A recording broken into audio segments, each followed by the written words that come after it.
Hello friends, आज मैं आप सबके सामने अपनी सबसे पहली वीडियो पेश कर रहा हूँ। क्यों पेश कर रहा हूँ? मैं इसलिए पेश कर रहा हूँ क्योंकि मेरे बहुत सारे फ्रेंड्स हैं, बहुत सारे जूनियर फ्रेंड्स हैं जिनको हमेशा कोई ना कोई प्रॉब्लम रहती है, कोई ना कोई सोच रहती है उनके मन में जो वो किसी के सामने शेयर नहीं कर पाते अपनी प्रॉब्लम्स को। बस उन्हीं प्रॉब्लम्स को सॉल्व करने के लिए या उन प्रॉब्लम्स की गाइडेंस के लिए मैं आपके साथ शामिल हो रहा हूँ। मुझे कोई बहुत बड़ा फिलोसोफर मत समझिएगा, मुझे कोई बहुत बड़ा विद्वान समझने की ज़रूरत नहीं है। मैं आप में से ही एक हूँ। जितनी बुद्धि आपके पास है उतनी ही मेरे पास है। मीन्स जितने इंटेलिजेंट आप हैं उतना ही मैं भी हूँ। फ़र्क सिर्फ इतना है कि मैंने बहुत कुछ एक्सपीरियंस किया है, तो शायद मैं इतना समझता हूँ कि मैं आप लोगों के साथ कुछ तो शेयर कर ही सकता हूँ जिससे आप लोगों का कुछ तो फ़ायदा होगा ही। तो आज जिस प्रॉब्लम को लेकर मैं सबसे पहले आया हूँ वो प्रॉब्लम है आज के जो हमारे टीनेजर्स हैं, स्टूडेंट्स हैं, उनके मन में सबसे ज़्यादा प्रॉब्लम ही रहती है पढ़ाई को लेके स्ट्रेस। क्यों भाई, कैसा स्ट्रेस? मैं ये नहीं कहूँगा कि स्ट्रेस होता नहीं है, बिल्कुल होता है। मैं ये नहीं कहूँगा कि स्ट्रेस लेते क्यों हो, क्योंकि स्ट्रेस लिया नहीं जाता, स्ट्रेस हो जाता है। जैसे कहते हैं ना, प्यार किया नहीं जाता हो जाता है, वैसे ही स्ट्रेस भी लिया नहीं जाता, स्ट्रेस तो हो जाता है। लेकिन हम उस स्ट्रेस को हैंडल कैसे करें, मेन बात ये है। स्ट्रेस को हैंडल करने के लिए सबसे पहले अपनी जो सोच है, अपनी जो थिंकिंग है, उसको पॉजिटिव करिए। जिस चीज को आप प्रेशर समझते हैं उस चीज को प्रेशर मत समझिए, क्योंकि वो प्रेशर, वो जो बंधन आपके ऊपर डाला जा रहा है, वही एक दिन आपकी लाइफ को अच्छा मोड़ देगा।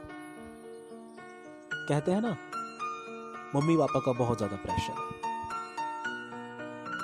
मैं और अच्छा कर सकता था, मैं और अच्छा कर सकती थी, लेकिन मम्मी पापा के प्रेशर की वजह से मैं नर्वस हो गई। क्यों भाई, किस बात का नर्वस होना, किस बात का प्रेशर मम्मी पापा ने दे दिया आपको? सिर्फ यही तो कहा होगा कि पढ़ाई करनी है, या किसी से कंपैरिजन कर दिया होगा। कहते हैं ना, शर्मा जी का बेटा ऐसा, वर्मा जी की बेटी ऐसी, और आप लोग क्या कर रहे हैं? आप लोग कितना बुरा मान जाते हैं उस टाइम पे। लेकिन जब खुद कंपेयर करते हैं तो कोई बात नहीं। बॉयज कहते हैं, पापा मेरे उस फ्रेंड के पास ये वाली बाइक है, मेरे उस फ्रेंड के पास ये वाली कार है, मुझे भी यही चाहिए। गर्ल्स कहती हैं, मम्मी मेरी उस फ्रेंड के पास इतना अच्छा मोबाइल, मेरी उस फ्रेंड के पास इतनी अच्छी ड्रेस, वो तो ये पहन रही है, वो तो ऐसा कर रही है, तो मैं क्यों ना करूं? मीन्स जब आपने कंपेयर करना हो तो सब कुछ सही, और जब पेरेंट्स कंपेयर कर दें तो सब कुछ गलत। ऐसा तो नहीं चलेगा ना। तो जिस चीज से आपको प्रेशर महसूस होता है ना, उसको प्रेशर नहीं, उसको चैलेंज लेना है, उसको खेल समझना है। भाई पबजी खेलते हो, कितने कितने महीनों से खेलते आ रहे हो, कितने कितने सालों से खेलते आ रहे हो, उससे तो बोर नहीं होते। पढ़ाई से क्यों बोर हो जाते हो? पहले क्लैश ऑफ क्लैंस खेलते थे, फिर पबजी आ गया, इनसे कभी बोर नहीं हुए, इंस्टा से कभी बोर नहीं हुए, फेसबुक से कभी बोर नहीं हुए, तो पढ़ाई से क्यों बोर होते हो? जैसे पबजी को चैलेंज लेते हो ना, वैसे ही पढ़ाई को भी चैलेंज लो। जितना बड़ा अपना क्लैन करना चाहते हो ना, उतना ही बड़ा अपना पढ़ाई के लिए फोकस भी बनाओ। फिर देखते हैं कि पढ़ाई आपसे पीछे भागेगी या आप पढ़ाई के पीछे भागेंगे। हो सकता है इस वक्त आपको लग रहा हो कि यार ये तो वही बोल रहा है जो हमेशा सब सुनाते हैं। मैं एक्सपीरियंस से बोल रहा हूँ गाइस, आपके लिए बोल रहा हूँ, अपने लिए नहीं बोल रहा। मैं ये भी नहीं कहने वाला कि मेरी वीडियो को लाइक करिए और सब्सक्राइब करिए। सिर्फ सुन लीजिए, सुन के जो अच्छा लगे कि हाँ बात में कुछ दम तो है, तो उसको अपनाइए। लगे दम नहीं है तो मत अपनाइए। बट मैं श्योर हूं कहीं ना कहीं कुछ तो सोचने पे आप मजबूर हो जाएंगे। पढ़ाई का प्रेशर होता है ना, कहते हैं कि ये सब्जेक्ट वो सब्जेक्ट मेरे लिए बहुत डिफिकल्ट है, उसी को तो ज़्यादा टाइम देना है। पढ़ाई से हम कब बोर होते हैं? जब आपको लगता है कि ये सब्जेक्ट डिफिकल्ट है, इसको मैं नहीं करूँगी या इसको मैं नहीं करूँगा, ये सब्जेक्ट इजी है, ये मैं करूँगा, ये मैं करूँगी। भाई तब तो फिर बोर ही होना है, क्योंकि जो आता है वो हम ज़्यादा करना नहीं चाहते, और जो नहीं आता उसको हमने छोड़ दिया।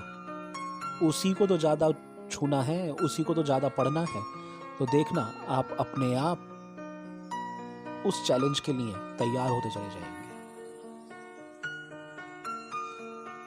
और ये सब कब हो सकता है, इन सब का कब फायदा है? जब आप अपने आप को, अपनी थिंकिंग को पॉजिटिव करें। मैं ये नहीं कह रहा कि आप बाकी सब चीज़ें छोड़ दीजिए, मैं ये नहीं कह रहा सोशल मीडिया छोड़ दो, मैं ये नहीं कह रहा कि आप गेम्स खोलना छोड़ दो, मैं ये नहीं कह रहा कि आप बॉयफ्रेंड्स मत बनाइए, मैं ये नहीं कह रहा कि आप गर्लफ्रेंड्स मत बनाइए। सब कुछ करो गाइस, सब कुछ करो, बस नशा मत करो और पढ़ाई से पीछा मत छुड़ाओ। अपने आप को पॉजिटिव रखो, अपनी सोच को पॉजिटिव रखो। फिर एक दिन ना आपको ये प्रेशर लगेगा, ना आप किसी चीज को लेकर नर्वस होंगे, ना पेरेंट्स की बात आपको बुरी लगेगी। आपके भले के लिए तो कह रहे हैं वो, मैं भी आपके भले के लिए कह रहा हूं। तो प्लीज आज की मेरी आपको सजेशन, मेरी गाइडेंस सिर्फ इतनी ही है कि जिस चीज से आप पीछा छुड़ा रहे हैं उससे पीछा न छुड़ाएं, उसको चैलेंज की तरह उसका सामना करें। I am sure, I am damn sure, आपको फिर वो चीज कभी बुरी नहीं लगेगी, अच्छी लगने लगेगी। जिनको आज के टाइम पे बायो अच्छी लगती है लेकिन मैथ्स अच्छा नहीं लगता, इंग्लिश तो पढ़ लेते हैं लेकिन केमिस्ट्री बुरी लगती है, आई एम श्योर वो दिन भी आएगा जब इंग्लिश भी अच्छी लगेगी, केमिस्ट्री भी अच्छी लगेगी, बायो भी अच्छी लगेगी, और ऑब्वियस है मैथ भी अच्छा लगेगा। ओके गाइस, ये मेरी पहली वीडियो थी जो मैंने आपके साथ शेयर करी। आने वाले टाइम में कोशिश करूँगा जल्दी जल्दी कुछ शेयर करूँ आपके साथ। एंड आई एम श्योर मैं सिर्फ इस पढ़ाई के लिए ही बात नहीं करूँगा आपसे। आपकी जो भी प्रॉब्लम्स होती हैं, emotional problems, family problems, economic problems, study problems, anything, अगर आप चाहें तो कमेंट बॉक्स में मेरे को अपनी प्रॉब्लम्स की हिंट दे सकते हैं, कोई टॉपिक दे सकते हैं, मैं उस पर ज़रूर बात करूँगा। आज बहुत छोटी बात करी है, आने वाले टाइम में बातें बड़ी भी होंगी, लंबी भी होंगी, और आपको अच्छा भी लगेगा। सो आज के लिए इतना, फिर मिलेंगे, जल्दी मिलेंगे, और कुछ अच्छी मीन्स जिनसे आप खुश हों। आज तो शायद मैंने आपको बोल भी गया हो थोड़ा लेकिन आने वाले टाइम में ऐसी बातें भी होंगी जो आपके दिल को भाएंगी, अच्छी लगेगी। Okay guys, thank you, take care.